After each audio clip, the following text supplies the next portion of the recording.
This is Catherine from Microbalance, and we're here with Colette Chandler, and she wrote an article for us, and we're going to be kind of going through the article tonight and discussing the topic. It's called H. pylori Holidays and Healing, sort of getting through the chaos and stress and keeping your healing on track during chaotic holidays, maybe some travel and some unexpected or expected mold exposure, and much more. But before I let Colette take over, we just want to make sure to say that nothing we're talking about or saying is medical advice. So please, find your trusted medical advisor before you, institute any of what we're going to say tonight in your protocol. So welcome, Colette. Thanks for coming again. Colette's been with us a couple of times. So do you want to just kind of kick it off and talk about sort of what H. pylori is, what it has to do with mold exposure, and maybe a little bit of your story, your most recent story with it? Yeah, absolutely. Well, thank you for having me. I love these lives. They're so much fun. I feel like we're just like sitting on a couch having a conversation. Yeah. So fun. And then we have an audience.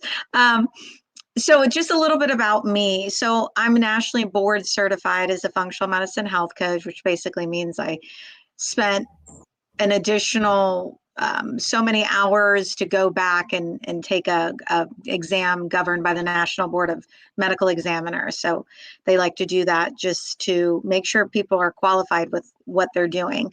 I'm also certified as a functional medicine health coach and then mold recovery coach and hormone coach. So I had additional training, which makes it ideal for what we're talking about because it covers all the areas. We're talking about H. pylori. Really a little bit of backstory, as you said, why I really wanted to talk about this when you and I were talking about it is that I got hit very hard and furiously with this H. pylori infection. And I had it before, but just didn't have the severity with the symptoms that I had this time and wasn't expecting it. And so what I knew before that worked, it didn't work this time. So I had to come up with my own system, my own steps, and really kind of lean into the uncomfortableness of everything to kind of make it easy. And so that's why I thought, when we talked about it, like easing this into the holidays, because I know I had to do it very hectic time while my daughter was in the hospital and I was living in and out of the hospital and sleeping there. And I had to make this work because I didn't have a choice. So I knew, if I could make this work, everybody else could make this work too during the holidays because that's busy too. So it's a similar busy season. Well, do you want to talk a little bit about the symptoms and kind of what you experienced to know that it was back? Yeah, exactly. So kind of think of like burning, gnawing, nausea, loss of appetite, which can mimic other things too, right? The nausea is a lot of times we see that when people have slow digestion, bloating, like early fullness. A lot of people don't see that as a symptom or even relate it, where it's like all of a sudden I've had clients do that. They'll say, well, I could only eat one meal because I was so full for the rest of the day. And that can be a sign. Burping, indigestion, acid reflux, fatigue or irritability from poor sleep, inability to tolerate stress, and then that stomach discomfort just wakes you up at night. It just really hurts and nothing seems to ease it. For me, what I knew is it was just a really bad stomach ache. And nothing I was doing was working.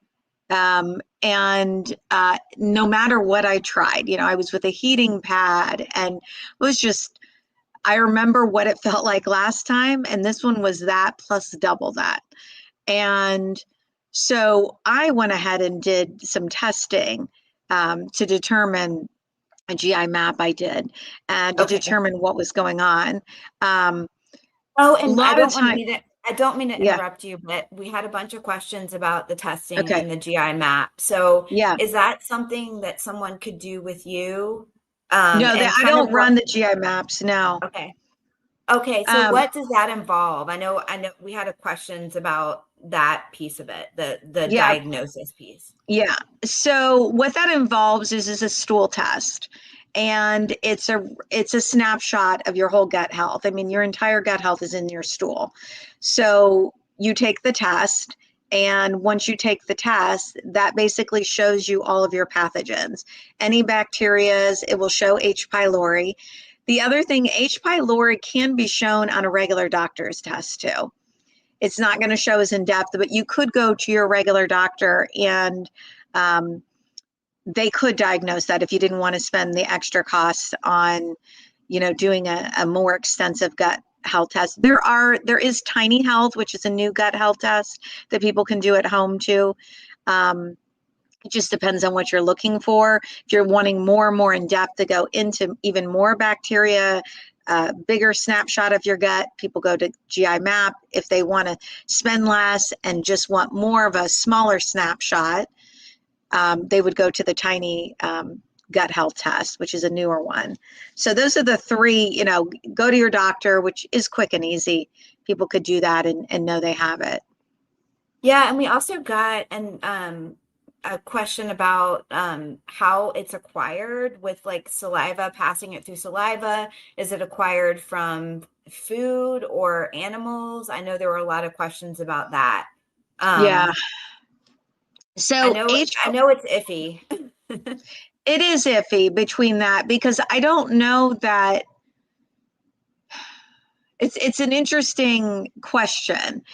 H. pylori really is how I got it. Let me just explain that because people get things different ways. How I got it was that it was a mold exposure. So Mhm.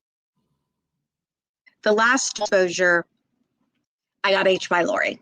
And it's because it weakens your immune system. So it's like, I kind of explained it like, I'll take this, like a book.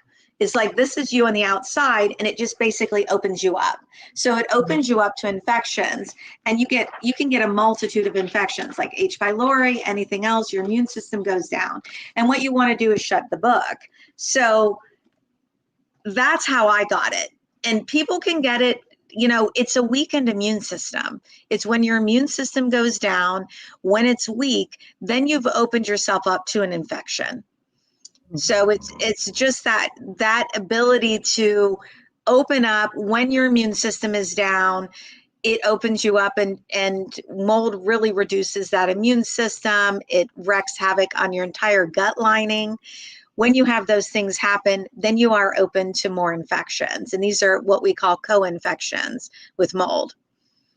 Okay, great. That's awesome. That was a great description. Okay, well, I'm gonna let you kind of continue on your story about the time of stress and travel and how it sort of the ugly head of H. pylori came back.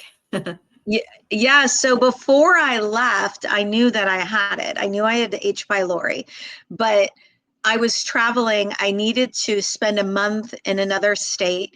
My daughter was having an enormous scoliosis surgery, and I was going to have to live there. And so I knew that this was going to be super challenging. And I knew I didn't want to do many new things, but I also had to do some things to keep my stress down, which we'll talk about because stress plays a huge part and people underestimate that.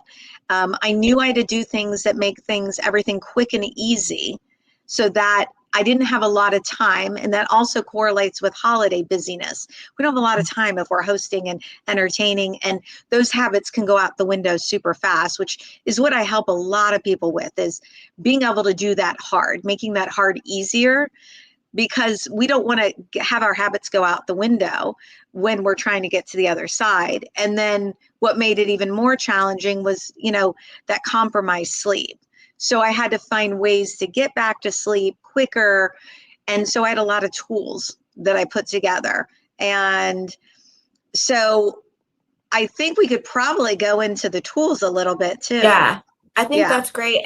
And also, and this is we'll put her article up in the live notes so that everyone can click on it. But another thing in her article that she was talking about, and I know is pertinent to a lot of sort of microbalance people because they're all, here probably because of mold and the mold questions, but is the fact that when you're kind of eating off plan too, when you're traveling for the holidays and things like that, and Colette's going to go into kind of how to deal with that. So just, you know, it for me, especially when I was in the middle of healing big time from being very sick, I was terrified of doing anything off plan. So she's going to go into kind of how to help you with that. So I'll let you take it Yeah. away.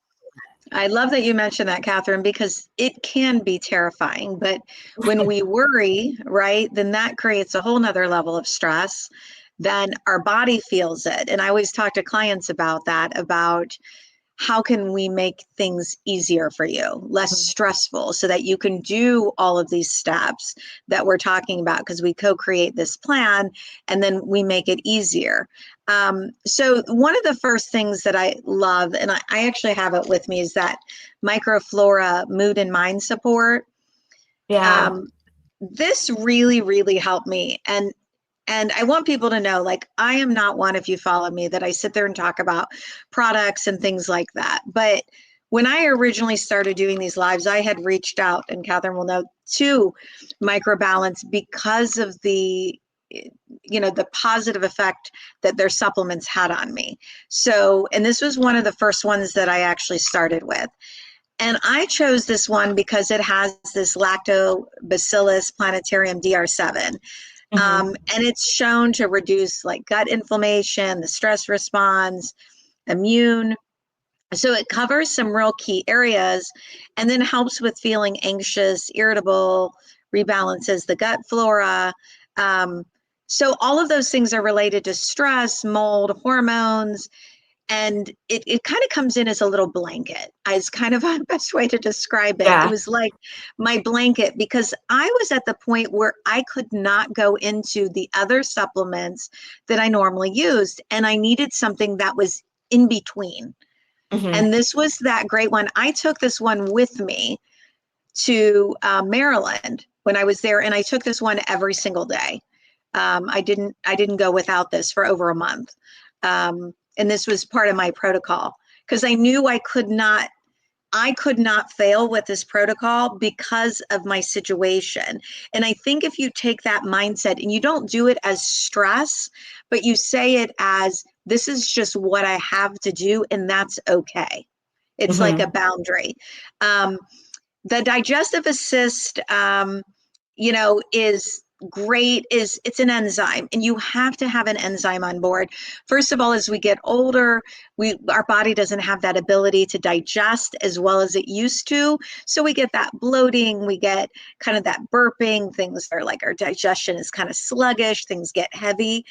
And I love the fact that you guys have that, because an enzyme is key to kind of get things moving and making sure you're breaking your food down to get all those nutrients. Um, Yeah, because when I was dealing with H. pylori, one of the biggest things for me is like literally feeling like the food was stuck. Like I would feel like I would swallow it and it was just like hanging out. It wasn't yeah, it yeah. wasn't going where it needed to. So when you talk about the digest assist, when did you bring it on? Like, do you take it before you eat? I know there's a lot of talk about when exactly to take it and then when to take it, you know, if you're also taking a probiotic. So I definitely think Hmm. that would be helpful to talk Yeah. about. So enzymes, I think, are key when you take the first couple bites of food, Okay. because it then helps you for the rest of your meal. If you're taking it too late, you already have half the meal in, so that half of that meal is not getting that support that it Hmm. needs to be broken down to the point where your body can digest it. Because you made a really valid point, is that that food can just sit, and the problem when it sits is then it starts fermenting in your gut and creating all kinds of problems. And so then you get to that point where you're not able to eat much protein, and then the energy goes down because you're not eating protein or your nutrients. So you see a slew of other health problems just stacking on top of that. So I Hmm. think that enzyme, those two are probably the key players, I would say, to get on board pretty quickly to make sure you can hit that next level. And then Yeah. yeah, I Well, I think just binders are key too. Okay, go ahead. Sorry. Oh no, I was just gonna say with with the mood and mind, it's awesome in the sense that like when you're worried, I know a lot of people worry about the fermentation and then bringing a probiotic in and that causing another host of problems. But the one cool thing about the mood and mind is that you really don't experience, it's very gentle and Yeah. I mean, personally, it doesn't cause any histamine No. issue. In addition, I don't know if you had that experience No, too, I but did I mean, not have any histamine issues, and I was dealing with a lot of histamine intolerance. mm, Um, and so, no, I didn't have any histamine issues with it. Other probiotics, I found them very difficult to bring in, like the mhm, spore, other ones that are out there. It just, they were too strong too soon. And that's the other thing to keep in mind is so many times we just stack and we get all these things and then we're like, oh my gosh, I'm feeling horrible. Well, yeah, of course, because your body's detoxing too quickly. right. We really have to understand how we layer things in so that our body gets supported and doesn't get pushed to the next level where you're so tired or achy and you just can't function. I knew I had to function at a high level. My energy had to be high, my sleep had to be good, I had to be clearly focused, and I was going into a stressful period. And I will say my energy stayed extremely high. I had absolutely no problems, which is shocking this, but I did cook my own meals, which we'll talk about too. So the Okay. other two I'll mention is a binder is a great idea. I did have a binder with me because I wasn't sure where I was staying and I was in the hospital if I'd be ongoing exposed to things with binders. I haven't used yours specifically, but I will say, can you open yours up and sprinkle it in? Yes. Yeah. Okay. It's a capsule. It's a powder. Okay. Yeah. So most of the binders, and that's why I wanted to mention yours, you can open up and sprinkle in. Here's what I'll tell you guys with binders is sometimes the binders can be too much too quickly. So opening it up if you're super sensitive and sprinkling it in. And don't be afraid if like you're not able to get up to the full dosage. That's okay. It's as long Hmm. as you have some support on board. I was just sprinkling mine. I didn't want to go heavy because I didn't want to push myself to the next level. I just wanted to stay consistent so that any exposure I had, I would be able to get it out very quickly. Um, the other one that I used that wasn't on here was the Citra drops, which I have right here that I literally like, I blend, I keep those coveted. We actually all have it in our family too. Everyone has their own bottle. And I did this every morning and every night, and I still do it religiously. Yeah. And that was also too because mold goes right, it hits the nose, and that's where you're smelling it, you're getting it into your body through the nose. So I thought this will be really helpful um, I think we, when I'm using it for exposure purposes.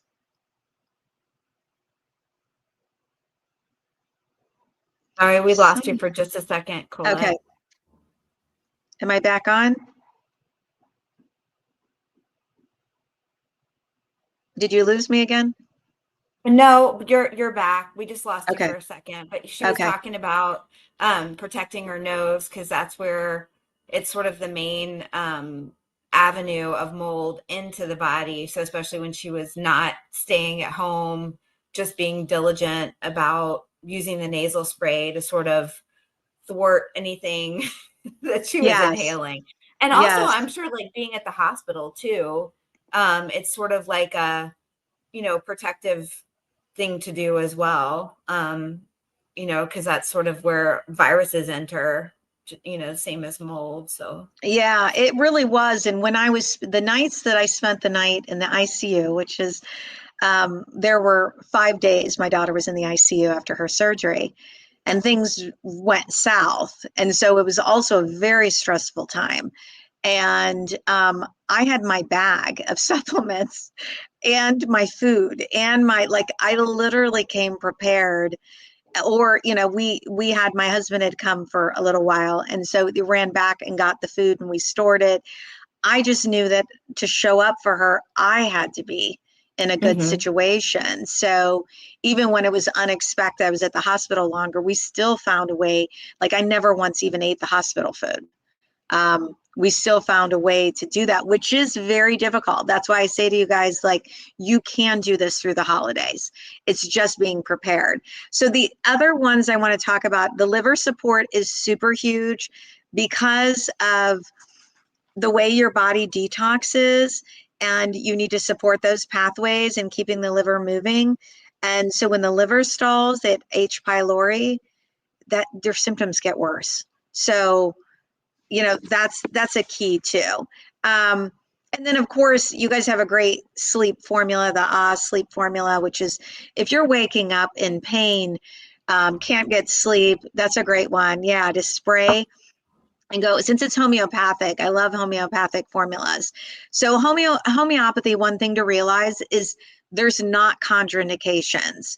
So even if you're on a drug, even if you're something, there's not going to be that problem with sometimes herbal things where it interacts, that you can just spray and not really have to worry about things like that. Um, so Yeah. And especially if if your main issue is waking during the night, and like with your daughter not wanting to, I guess, jeopardize your ability to get up and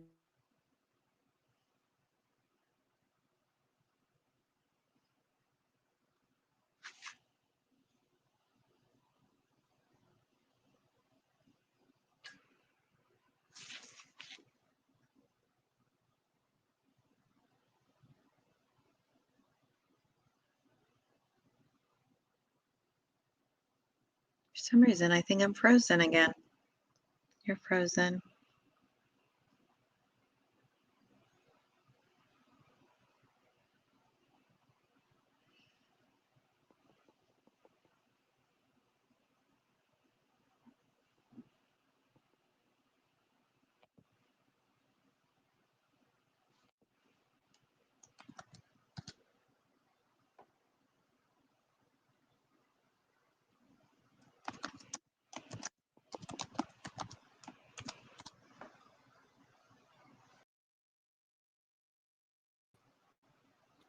okay, There we're we back. go. Yeah.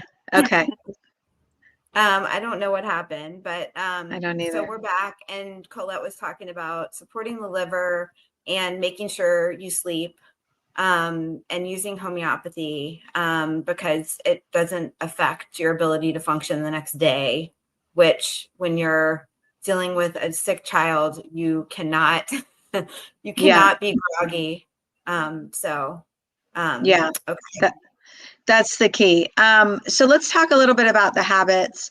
So the biggest thing to think about is just relaxing. So if you get newly diagnosed, take a breath. It's okay. Just breathe.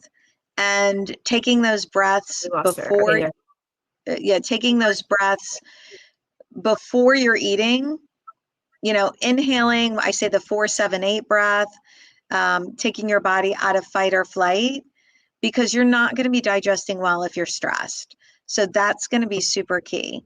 Um, and then just having that right mindset is believing it's possible for you to heal. Um, and saying things like, I'm on the right path. I know my body can heal. A lot of people think that's odd to do things like that. Like mindset doesn't matter, but I will tell you, mindset is everything. I find when people have the right mindset, they heal quicker.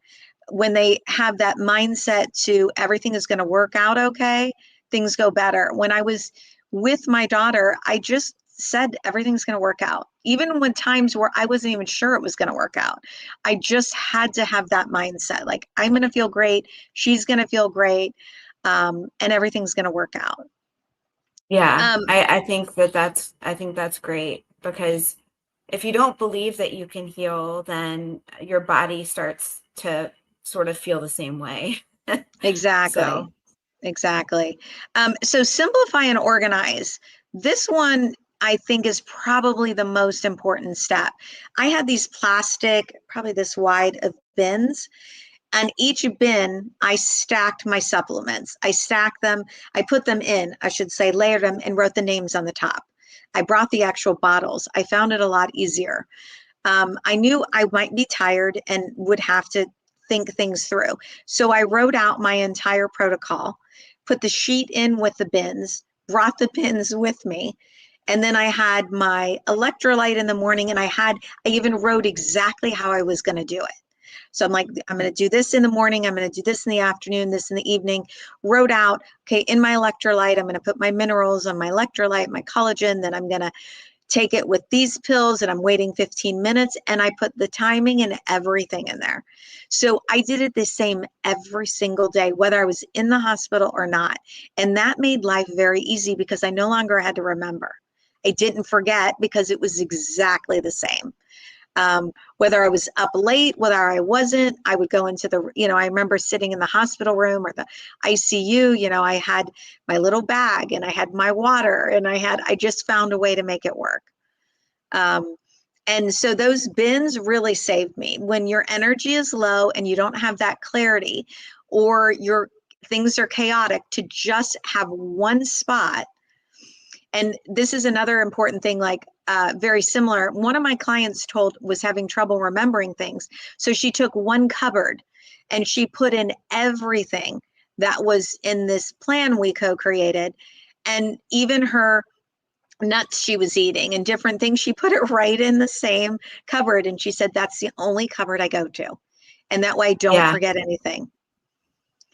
Yeah. I mean, any kind of organization definitely calms the nervous system too. So, Right. um, Yeah. And it makes it easy. You don't forget them. Then it makes it doable. So you don't say, I couldn't. You kind of keep saying, how can I? Versus I can't. How can I do this? Um, Eat to soothe. So this is a really big one. The foods we chose were very easy to digest. I cooked at the beginning of the week.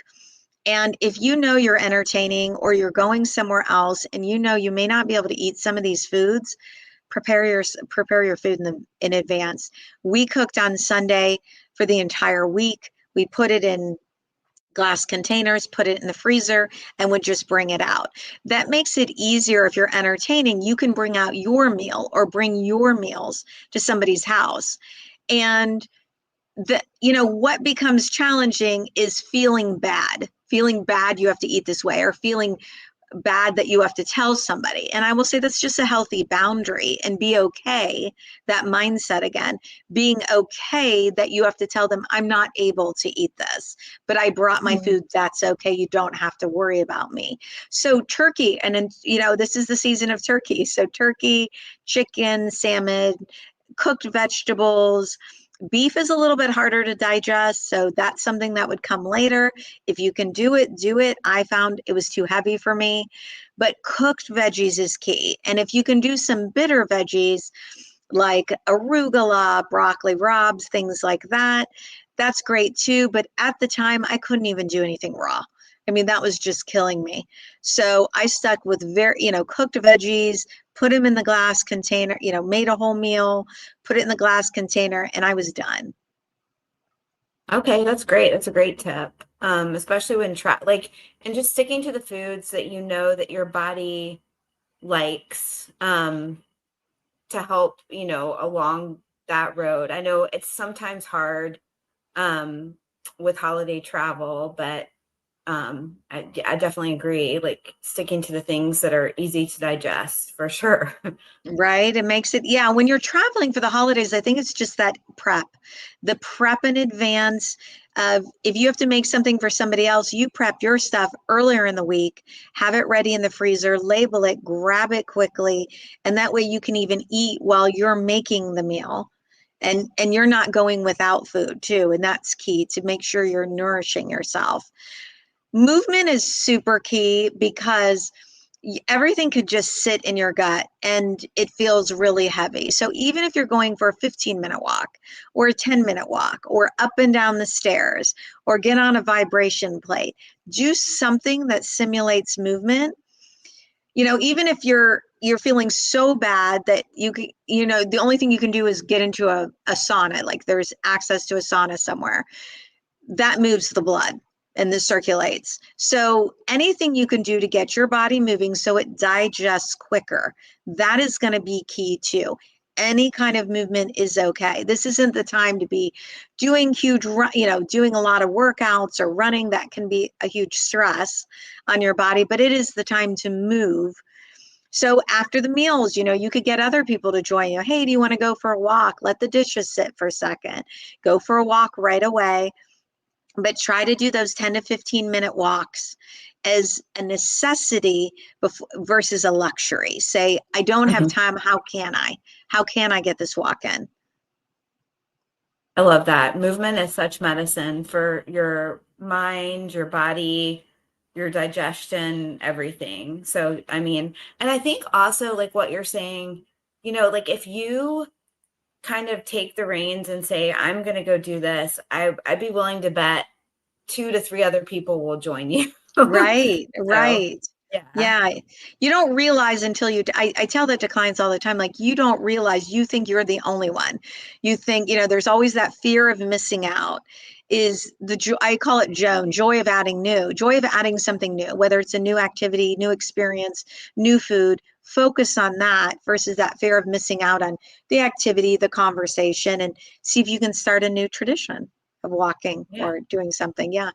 Um, so when your gut lining gets kind of on fire, that's really where you put in these supplements that I mentioned, is having those supplements in those containers in your cabinet, something handy in your pocket.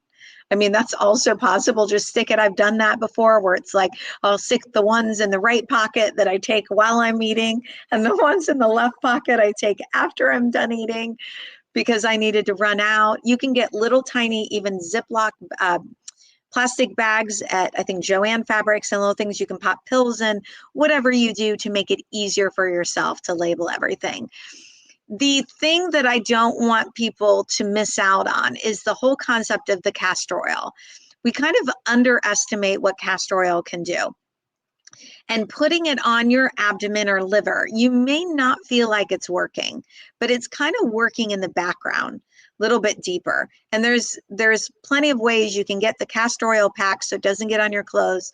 Castor oil, for those of you who haven't used it, does stain. So you definitely want to put like a pack on it, a pad. There's plenty of companies that sell those types of things. 3 nights, 2 nights, whatever you can do, 5 nights, 7 nights a week. But it's going to help you with digestion, going to the restroom, getting the liver to detox better, lymphatic system. Your lymph nodes, and we have them in here. We have them close to the face, underneath the arm, right here. So we go down the body.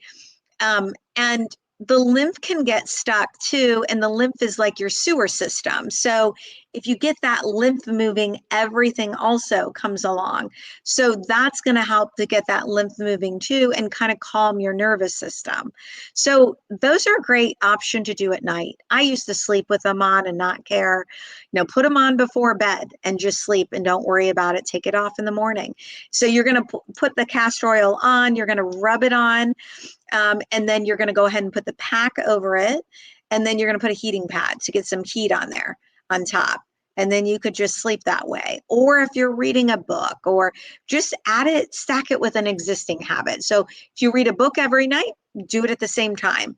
If you are, every night you have a little bag where you have all of your nighttime things, you put in earplugs, you put on your mask, have it right there. Just stack it with an existing habit so you remember to do it. And that's key. And healing is super important. Like, don't forego staying up. Let your body heal. I get it. You want to visit and those types of things. So maybe it's choosing your days. Don't stay up every day.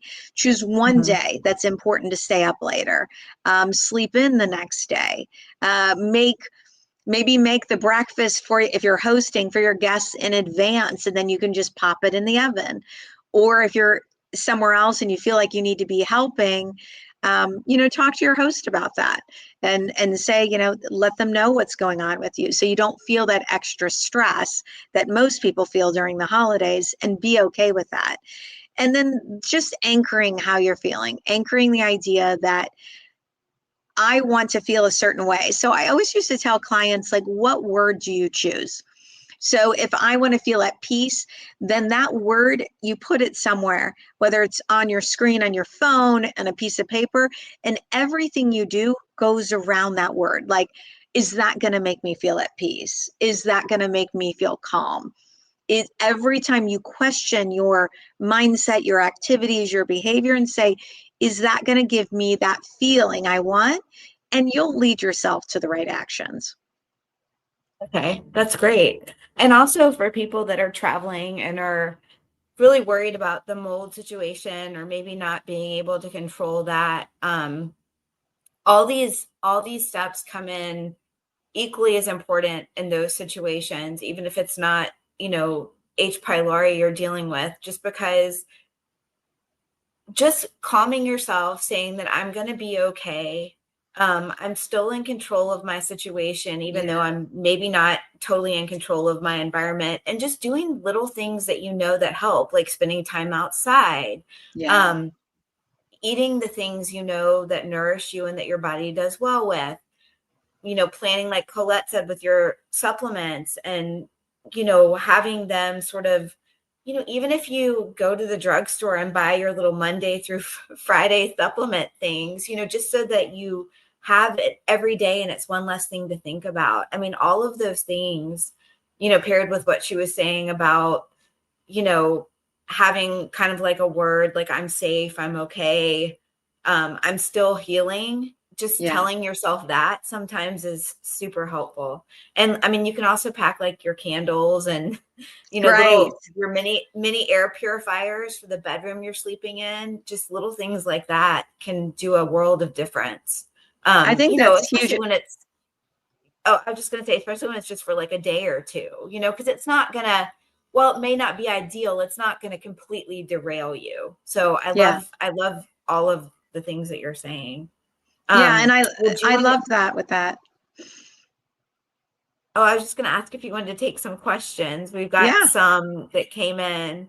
Um, there's questions about testing, but we kind of already went over this. And I was going to say with testing real quick. So when I work with people, if they don't have the testing, I have a number of people I work with that it can be inexpensive and they can get some testing and things done. And then I work with them where it's to kind of put everything together. Or if they already have done that, then we kind of co-create a plan to get them feeling really good. Back to themselves, or I say a better version of themselves. I was telling Catherine that literally my gut is better than it was 15 years ago because I really went deep after the H. pylori and healed it at a deeper level. So just remember too, you're going through layers. It's like an onion.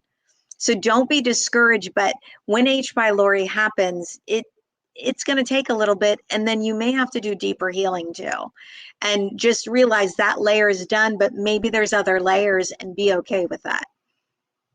And I wanted to ask you something in particular too, because I know there's sort of the popular mindset and way to go out after it would be sort of like the all-in kill sort of mindset. And I love that that's sort of not where you went with it. And we're still able to heal at such a deep level. Mm-hmm. So, I don't know if there are any other supplements that you suggest or routines to prevent like digestive stress while traveling, but that was a question.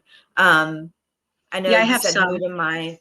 Yeah, Yeah. okay, good. So zinc carnosine was a big one. I don't know if you guys have it in any of your stuff, but I would take that after I eat. It's very calming to the gut. I'm sorry, not zinc carnosine after I eat. That's DGL. DGL I would do after. Zinc carnosine really helped me quite a bit too. So I did layer that one in. Again, these are, you might want to work with somebody just so you better understand these. I educate my clients on these all the time. And slippery elm marshmallow root, anything that has slippery elm marshmallow root is so healing. Aloe is so, like, again, healing to the gut. But to understand that a lot of these products are going to be soothing, but it's one step. They're not going to go deep enough to heal. like Mhm. the ones I'm telling, but they're gonna calm down your gut. And there's a lot of misconceptions. So you talked about going in and killing too early. When you kill too early, you worsen your symptoms. And that's what we don't want to happen is we want to reduce the nausea, we want to get rid of the pain, the burning, the reflux. So this can help soothe so that you can keep going. And maybe the idea is to, just start soothing. A lot of the supplements I talked about are going to soothe things for you so you can get through the holidays. Now isn't the time to do something aggressive.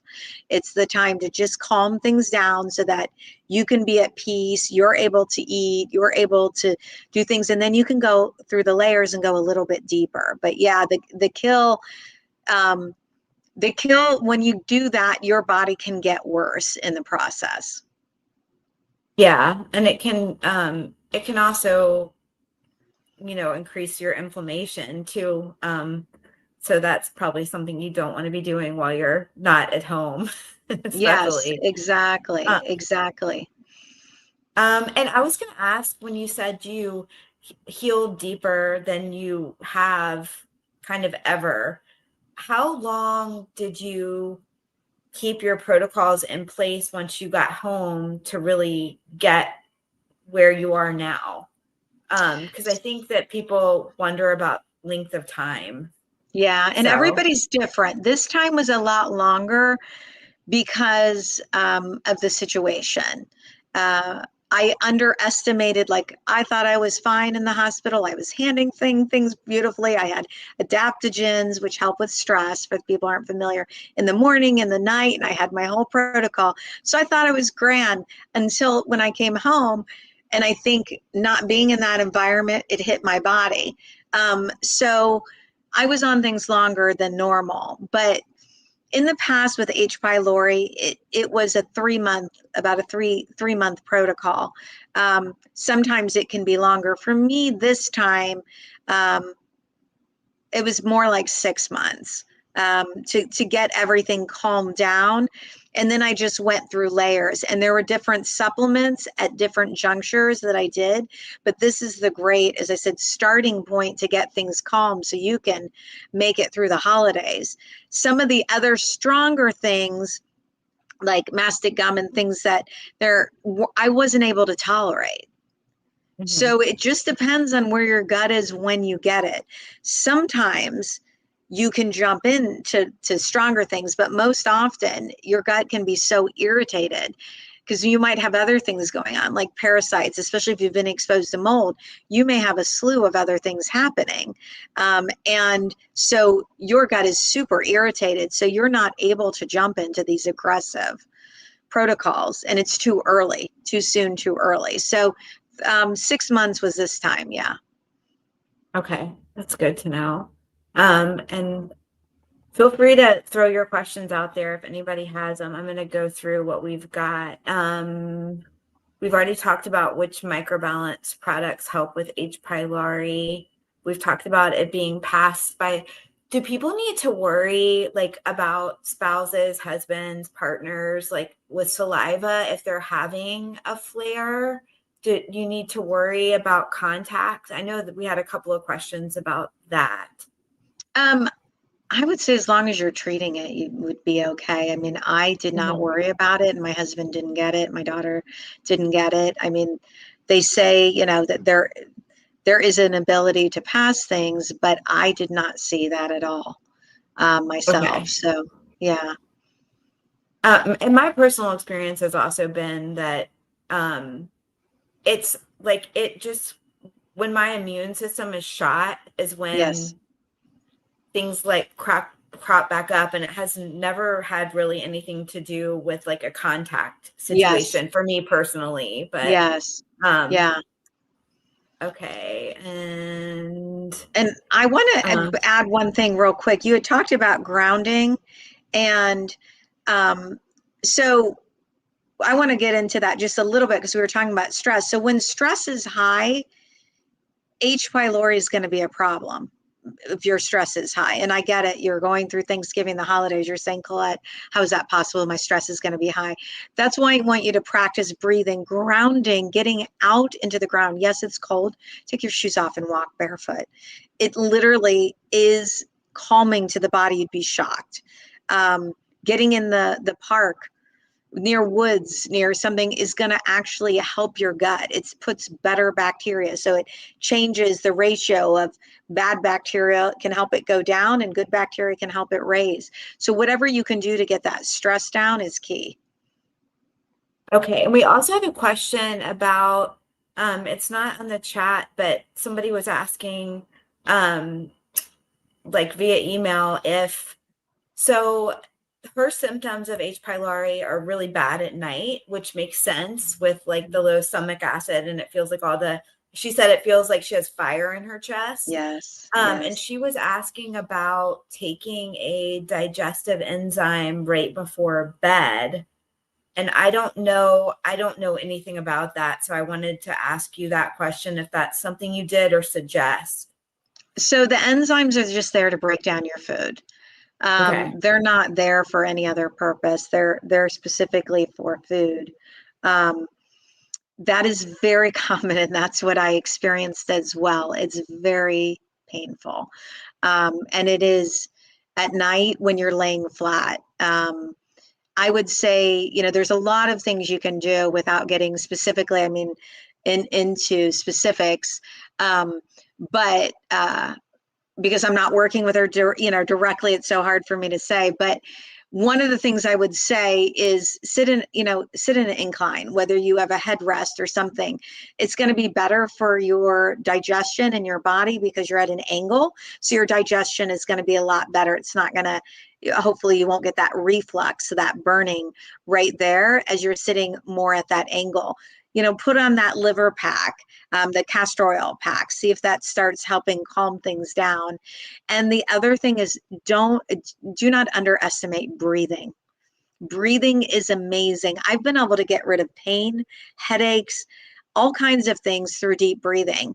If there is some kind of like meditation or something that's calming or music, do some deep breathing and see what you can do to get that stress level down, and then just work with somebody on some supplements, another game plan of trying to figure out, why is that happening at night? Is there something you ate before that happened? What you can do ahead of time to get your body better positioned for sleep. All of those things start, I think, first thing in the morning. Okay, that's great. And then another question we had was, should people avoid like Tums and Pepcid if they're suffering with this? Do you have advice on that? I know you can't give medical advice, but I think the natural inclination is to take a Tums or to, Pepto-Bismol or, and I just didn't know sort of what your experience was with that. Well, I've had a lot of clients that have come on those. And I will say, normally they want to get off of them. I understand you think it's soothing. What I will tell you, it's going to contribute to the problem. We know with the ingredients based on those, that cause further gut issues. And they may seem like they're soothing, but they're actually contributing to a bigger problem. So now you don't just have H. pylori, now you have some more damage in the gut lining. And then you have to fix that on top of it. I know it's easy to reach for that. I would say reach for a castor oil pack, reach for a DGL, reach for the mind and mood. Do reach for these other things instead of those, is what I would do. Just get curious if you really want to keep them on board. And then we've got, how is H. pylori connected to mold? Which we talked about, is just, it's a very, very common infection that people get because, as I mentioned, your book is open. Your body is open to getting infected once you have the right genetics, the right genes, the right gene SNPs, we call them. They call them dirty genes. Is you have those genes, exposed, then it's a perfect storm. Your immune system goes down naturally with exposure, and you open yourself up to these co-infections. I mean, Epstein-Barr is common too, parasites is common, but mold is at that root. So, when you're treating that mold, a lot of times these infections start coming back down too. Usually you're treating them at the same time, but you're just opening yourself up. It's like we said, I know Catherine was saying, is your immune system is already compromised. So mold is, it's opportunistic. So it goes after, these Yeah. things. It will just open you right up to another infection until you really take care of that mold. And that's why that mold is that root cause. I was just the other day, somebody had asked about histamine intolerance and like, oh, I keep having it with my hormones and I'm taking bioidentical. I'm like, that's mold more than likely, is if you keep having that histamine intolerance. And that can also cause those gut digest and things like that. That's why this kind of stuff helps, and your eating helps too. But just kind of lean into all of that to say, let's support where I am right now, so that you can get to the other side. How do I know if I have mold or H. pylori and if mold is the cause of the H. pylori? Oh, That's kind of um, multi-layered. yeah, that's a very layered question. So to know if you have mold, one of the things I do is there is a mold questionnaire that is like practically foolproof for people that will tell me, I don't have the money to test. It's always good to test, but there are a number of tests. There's Real Time has a test. There's Mosaic Diagnostics has a test, and Vibrant Health has a test. They're all different. They all cover different areas. The way you take them are very different too. So be careful with that, because some you have to agitate the mold to get it angry to let it show itself, or it won't show up in a test. Others you do just the opposite. It just depends on the test. So those are 4 different ways you can figure out if you have mold. I have worked with so many people. Usually I can see some things happening pretty quickly that I will tell people, hey, have you had exposures? This is something to get curious about, asking people. And so many times it's at the root cause. So if you have mold and you have H. pylori, then I would say more than likely mold probably was at the root cause of that. But if you have H. pylori and you don't have mold, I would say that I would be looking at the source to say, how is my immune system down so much? Why, are you constantly getting sick? Are you catching everything? So many people feel like, oh, I got sick because so-and-so got, my friend got sick. Well, but no, think about it. Every doctor would be sick if they got sick every time their sick patient arrived. It just means that your immune system is down, and that you have to work on that immune system and figure out what's taking it down every time that you keep getting these infections. Mhm. Okay, and we'll take one last one because we're gonna have to wrap up. But can I take microflora, mood, and mind support even if I don't have H. pylori? You could probably answer that one, right? Yeah, yeah. I mean, it's a very gentle probiotic. And it's great for if you're having, it's great for brain fog. It's great for if you're sensitive to multi-strain probiotics. It's a great place to start and sort of start rebuilding your gut. It can help with regularity. And these are all, if you go on our website, we have all of the published papers and testing on the DR7, which is the Lactobacillus plantarum that's in it. But there's such great like clinical studies on it with regularity without causing diarrhea, which is huge, because you certainly don't want to go from one extreme to the other. And it can help just increase all of like, I guess the best way to say it is it can help increase kind of the different levels of bacteria. So it's not just that one that it helps populate. It just like helps the beneficial bacteria achieve the optimal levels for you to have a healthy gut. So It's just it's a great probiotic. I mean, it was one of the only ones I could take to sort of start back with that. I mean, I tried spore based, I tried um I tried VSL, and that was a little too much for me to start with, and tried some other sort of like prescription strength probiotics, but I microformin was kind of one of the only ones I could do, and I was like taking like 3 a day and doing great.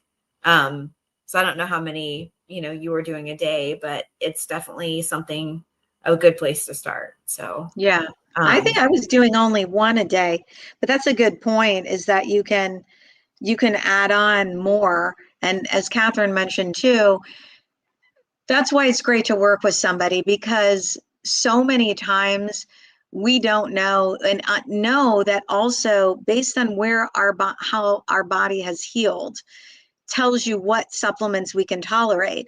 I just tolerate supplements today I couldn't tolerate 2 years ago. mhm. And so as your body heals, it goes deeper and deeper. You're able to tolerate more. So don't think just because you're not able to tolerate a supplement or something today means you won't be able to tolerate it in the future. It just means you might need to go slower. You might need to work on timing, or maybe you're under too much stress. You might need to, stack it, with other things. There are so many different reasons. Yeah, and I mean, another reason why it's important to work with someone like Colette is because you don't always need the same things forever, too. I learned that too. I mean, you can be on a supplement that does wonderful things for you, like for a couple of months, and then you need something completely different because you're at a different stage, or your body is dealing with something that it wasn't those other 2 months. And it's just kind of important to sort of always um gauge where you are, with healing, or whatever other things are going on. So, and we're gonna pop Colette's got a couple of great resources. Okay, her mold recovery mini course, and there was one oh, be well. Okay, so her website is here, and there's a detox bundle too. And so those links are clickable that we put on there. And then at the end of the article are all the ways that you can get in touch with Colette if you want to work with her. So thank you so much for joining us. We were so happy to have you again. Oh, I And if love you have being any, here. oh, you're welcome, everybody. And if you have any questions for Colette that we didn't answer, you can reach out to her, like DMs or whatever way's easiest. All right. Well, thanks, guys. Have a great Thank night. you. Have a good Thanks for night. joining us. Bye. Bye.